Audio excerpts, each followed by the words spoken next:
Welcome to Buddha's Path. Learn and practice Buddhism, where we explore timeless wisdom for modern life. Today, we delve into the profound question, why does Buddhism teach that life is suffering? This foundational concept is central to understanding the Buddha's message and discovering practical paths to peace. Through exploring suffering and its causes, we uncover how Buddhist teachings offer hope, guidance, and transformation, inviting us to embrace life with mindfulness, compassion, and genuine happiness. Life is suffering. This bold statement forms the cornerstone of Buddhist philosophy, capturing a profound truth that resonates through centuries and across cultures. At first glance, it may seem pessimistic, a declaration that existence is nothing more than pain and hardship. But to truly understand the heart of Buddhism, we must look deeper, beyond the surface, and explore what this teaching really means. We begin with the story of Siddhartha Gautama, who would later become known as the Buddha. Born into privilege as a prince in ancient India, Siddhartha was shielded from the harsh realities of the world by his father. Yet, as he ventured beyond the palace walls, he encountered four sights that would change his life forever: an old man, a sick man, a corpse, and a holy ascetic.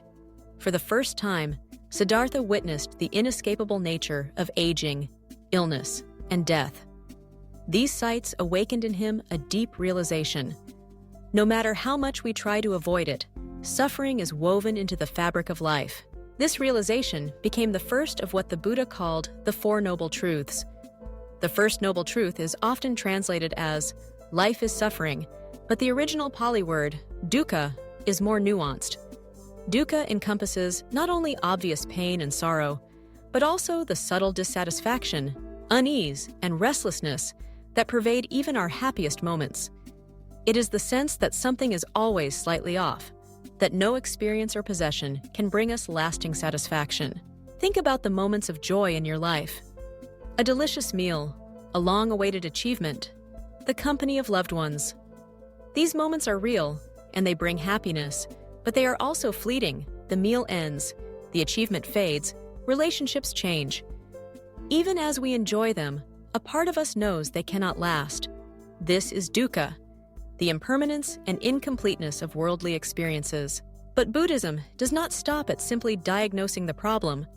The Buddha's insight is not that life is only suffering, but that suffering is an inherent part of existence as we know it. More importantly, he taught that there is a path to understanding, transforming, and ultimately transcending suffering. The second noble truth identifies the cause of suffering: attachment, craving, and ignorance. We suffer because we cling to things, pleasures, possessions, people, even ideas, believing they can bring us permanent happiness. We are attached to our desires and aversions, our hopes and fears, our sense of self. But everything in life is impermanent.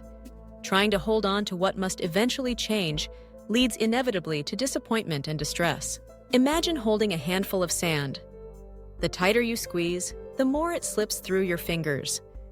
The same is true of life's pleasures and experiences. The more we cling, the more we suffer. The third noble truth offers hope. The cessation of suffering is possible.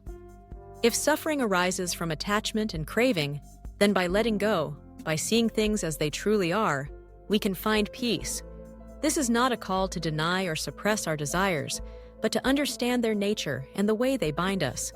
The Buddha taught that liberation is achieved by cultivating wisdom, ethical conduct, and mental discipline, leading to the end of dukkha and the realization of nirvana, a state of profound peace and freedom. Finally, the fourth noble truth lays out the practical path to this liberation, the Noble Eightfold Path. This path is not a set of dogmas, but a guide for living with awareness, compassion, and understanding. It encompasses right view, right intention, right speech, right action, right livelihood, right effort, right mindfulness, and right concentration. By following this path, we gradually loosen the grip of craving and ignorance and open ourselves to a deeper sense of well-being. So, what does it mean for us in our own lives to say that life is suffering?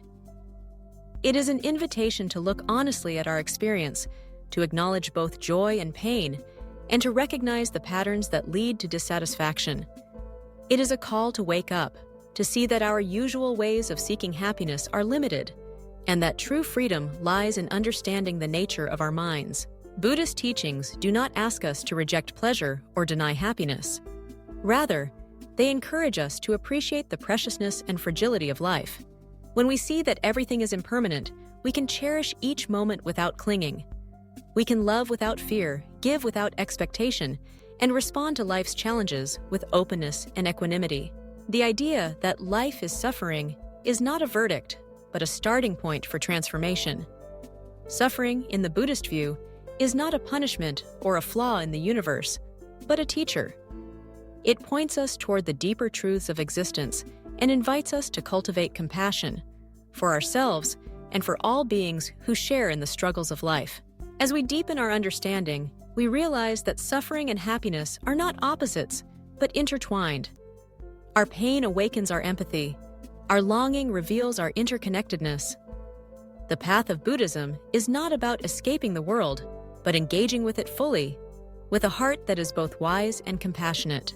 In everyday life, this means practicing mindfulness, paying attention to our thoughts, feelings, and actions with gentle curiosity. It means questioning our assumptions and noticing the ways we seek security in things that cannot last. It means developing kindness toward ourselves and others, recognizing that everyone we meet is touched by dukkha in some form. Over time, as we walk this path, we may begin to experience moments of freedom from the compulsions of craving and aversion, freedom to respond to life with creativity and love. We learn to rest in the present moment, to find contentment in simplicity, and to face difficulties with courage and grace. To say that life is suffering is, ultimately, to affirm the possibility of awakening. The Buddha's teachings invite us to look deeply into our experience, to understand the causes of our distress, and to discover the peace that comes from letting go. In this way, suffering becomes not just a burden, but a doorway to wisdom and compassion, a path to a life of meaning, connection, and genuine happiness.